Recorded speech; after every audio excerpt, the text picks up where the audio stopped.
Get Rich Slow with John Wolf. Hey, today I want to talk to you about all of the questions I get about strategies for paying off your mortgage early.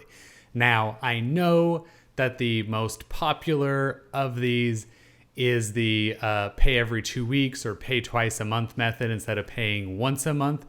And hopefully today I am going to speak with you honestly and convince you why this idea, every strategy, not just that strategy, is a very poor long-term financial decision.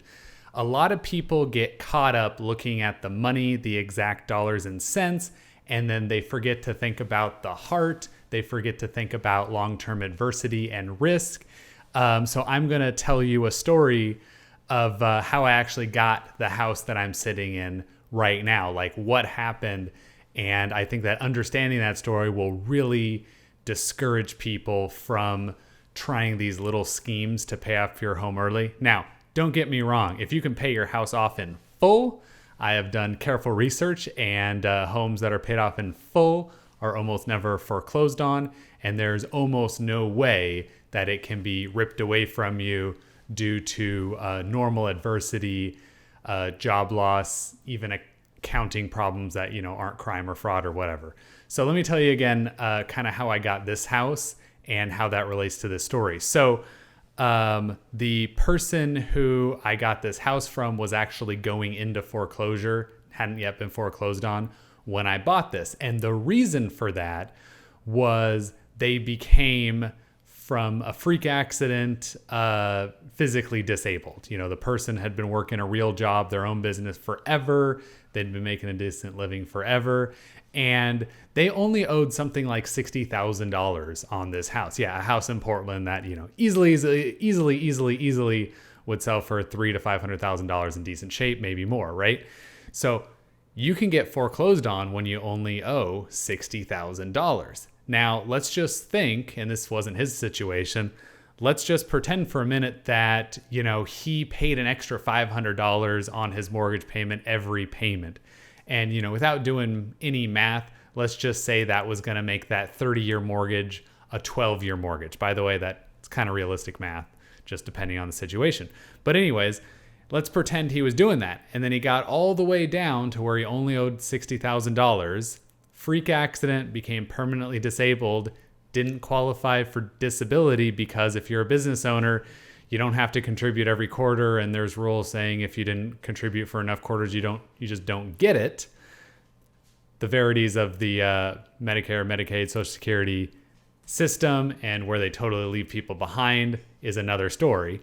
But he lost a giant amount of wealth on this house, needing to sell it. It wasn't technically a short sale because I was paying for more than the mortgage, but because it was going into foreclosure, he had to make a deal. We needed to make it happen for him or he'd lose a lot more. So, he lost a ton of wealth because he couldn't make a few mortgage payments even when he only owed a little bit. And unfortunately, that's why I would tell people all of these schemes and tricks and things you can do that are sometimes even sold as plans for paying off a mortgage early, they're all a terrible idea because people don't consider the long-term risk of personal physical disability, or there's any number of other things that can just hit people in their lives and stop what they need from happening and stop their ability from doing a mortgage. So here's what I would suggest, because if you're not going to do the whole get rich slow thing and you're not going to own multiple homes, I would love it if you paid your home off in less than 30 years. But here's how I suggest you do it. Make the normal minimum payments every single time. Nothing more, nothing less.